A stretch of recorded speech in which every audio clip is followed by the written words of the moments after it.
Hey everyone, have you noticed the sudden shift in the Denver real estate market? The truth is the market has been slowing and a little bit funky for a long time. If you've watched my other market updates, you know this. But something has changed recently where there is a little bit more urgency and maybe a little bit more panic in the market. So I want to break that all down, tell you what's going on, and keep you in the know. So stay tuned. What's up guys, Jeremy Kane, living in the Denver suburbs. I am here today to bring you the September Denver and the Suburbs Real Estate Market Report. Things have changed and there's just a little bit of a different feeling in the market. So I'm gonna dive into all of that.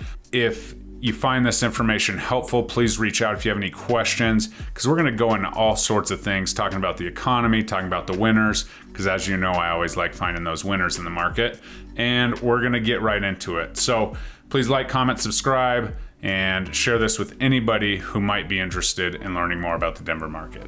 All right, so we are absolutely feeling a little bit of a seasonal slowdown. It is true that, you know, from month over month, both closed transactions or closed units as well as volume is down 2%. And that's, you know, typical for this time of year. Kiddos are getting back to school. The problem is it is drastically lower in both counts than the last 4 years. And that's something we really have to pay close attention to, because obviously home prices are higher than they were a year ago.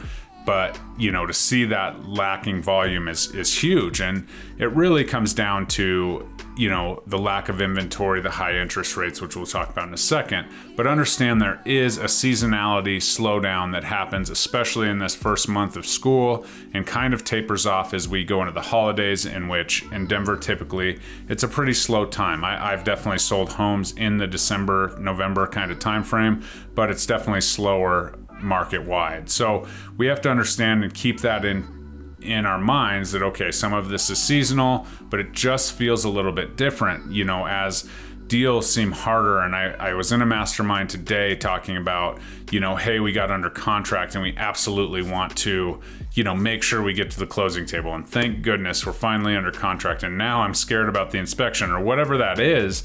And these are top producing agents that are having this feeling. So, you know, as we go, as the lenders go, things just get tighter. You have to really focus in on, okay, what's the end goal? What's really going on? What's it mean to me? Because all of this stuff, no matter what, doesn't really matter to you. If it's time to buy or a good time to sell, has nothing to do with what I say. It has to do with your situation. So if you have any questions about that ever, please reach out. You can book a call in the county link below. You can call me, reach out on any of my socials, and I'll be happy to dive into that.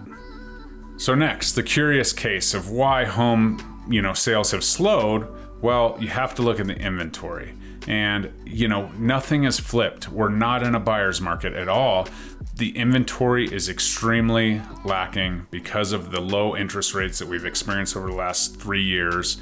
And now people are just not ready to move unless they have to, right? That coupled with, you know, the interest rates, you know, usually starting with the number 7, unless you're bringing more cash to the table as a buyer, that's something that we have to get used to a little bit. We're not, that, you know, there is no for sure end in sight. So it's just kind of this stalemate, right? Where the sellers still hold the keys, the buyers, you know, are a little bit more careful, but that's the real problem, is the inventory is absolutely lacking. And, you know, earlier in the year we had home starts and things down. Those have since rebounded. Builders are typically having pretty good quarters as we move through this kind of time period, but that's because they're the only ones that are producing any inventory, as the resale inventory is really taking a hit because of those scenarios, right? It's going to cost you more to move up, right? It's going to cost you more to move down even. So that's where the inventory crisis really lies, and we have to really keep an eye on that and make sure that we're not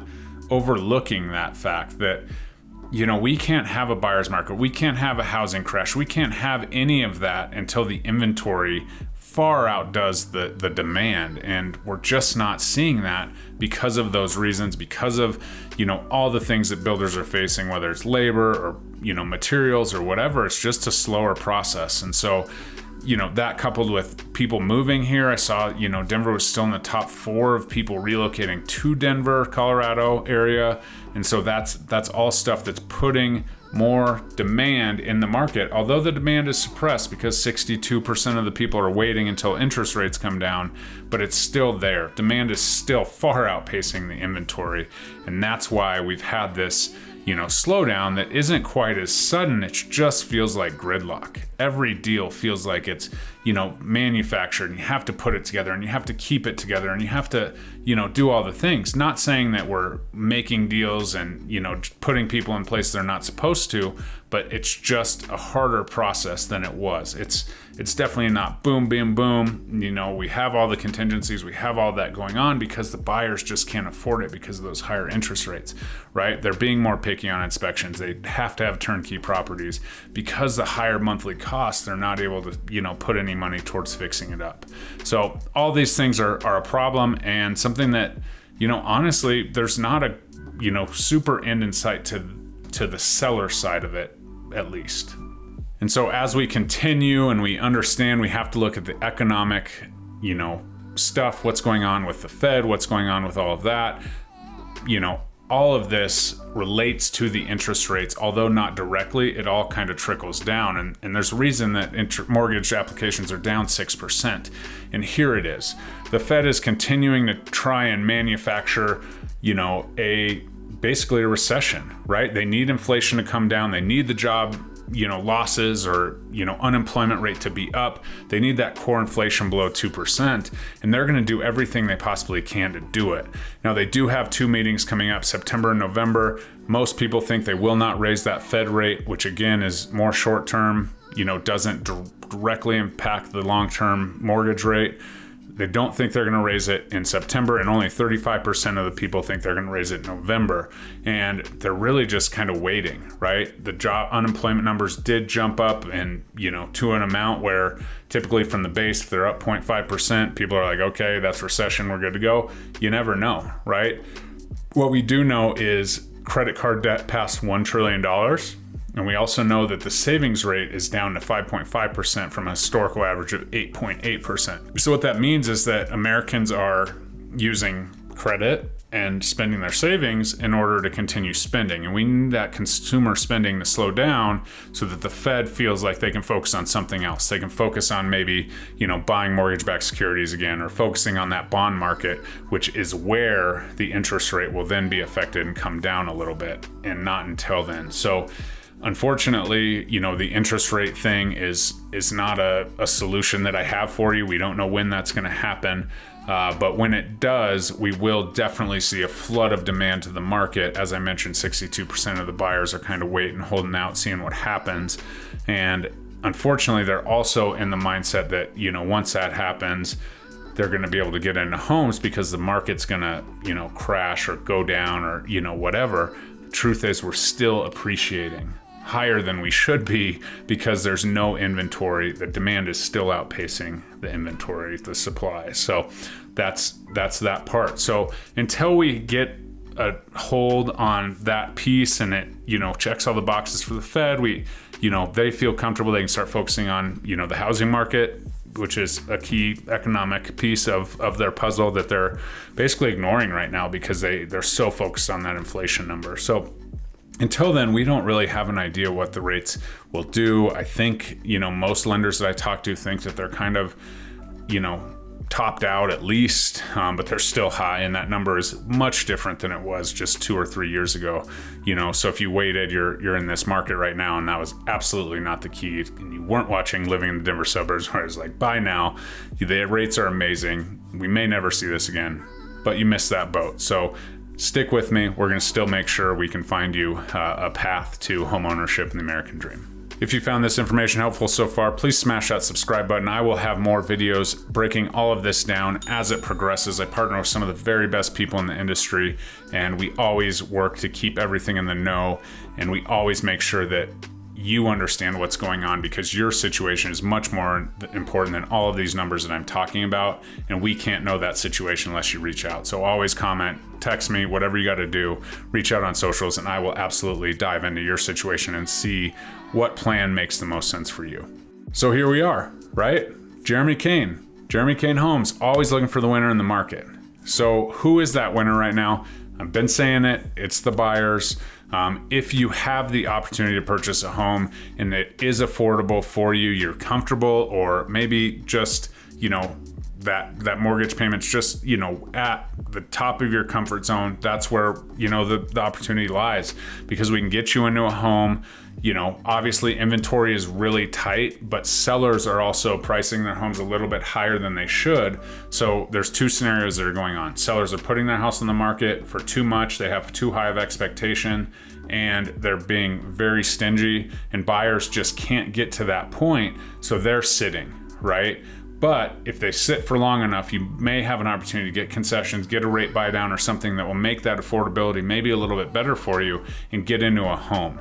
And that's the key, right? If you get into a home, once this all breaks loose and homes start to appreciate because 62% of people are flooding the market. Now they can afford a little more. Now they're in a bidding war. Now they didn't save anything. So that's the whole point, is if you buy now and get in, you're going to benefit from those bidding wars because you're going to get appreciation in a home you own.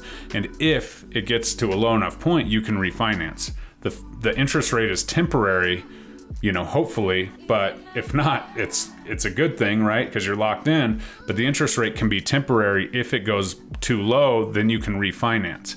Right? What is not temporary is what you pay for the home, right? And as we've talked about, the inventory is so slight that we're not going to see home prices come down anytime soon. So what you do is you get in now, maybe you get a little bit of a deal, maybe you get into that point, and the bidding wars aren't crazy right now, right? Because that affordability factor comes in. So you get in now and you benefit from what's to come in the market. You're not paying rent anymore. You're not paying 100% interest, and you have a little bit more opportunity because 62% of your colleagues are sitting on the sidelines. So that's massive. And what's this mean for sellers, right? What's the seller's piece in this process? Sellers still hold the cards because inventory is low. We have a conversation. Hey, I want to move. I have to move eventually. I don't have to move right now. Well, maybe we wait till spring to put the house on the market, right? Maybe we see if we can catch that massive, bidding war thing that comes when those interest rates dip a little bit. Or maybe we take advantage of the low inventory, right? You don't have to sell your home for, anything less than you want to at this point. Obviously, we're going to have a conversation about pricing and that stuff, but they still hold the keys. And even if they put their house on the market, we price it right, they're going to get top dollar for their home. They're going to still benefit from the 40% appreciation we've seen over the last 3 years, which is massive. And then, they're going to get into a market. Well, maybe they have some opportunity. And so that's where you have that fine line, but they still hold the keys. They still, say, yeah, this is what we want. And the buyers there's such limited inventory. The buyers are still having to make some concessions at that point to get into the home and get out of renting and do the thing. So that's the truth. Buyers have opportunity for sure. Sellers still hold the keys a little bit. So you have to be patient as a buyer. You have to be steadfast in your rules, and that's really what's going on. And the truth is, there's a lot of fear in the market. There's a lot of stuff that's coming. We're gonna be okay. It's just we have to understand the scenario we're dealing with, and it's not because the interest rates are high, the market's going to crash and all this stuff. There's no buyers. That's not true. Homes are still selling. The homes that are on the market are selling. The homes that aren't on the market is a problem. And so those sellers, that want to come to the market and get that, they'll probably be rewarded a little bit. If they can wait till the interest rates come down, they're probably going to be rewarded a lot more. But at that point, they're going to have to go buy a house, and they're going to probably have to compete at a lower interest rate. So it's all relative when you really get into it. So I hope that helps. Please like, comment, subscribe, share this with somebody that may have questions about the Denver market, and give me a call anytime, 303-210-0378. Always happy to help. Connect with me on socials, and I look forward to talking to you soon. Bye-bye.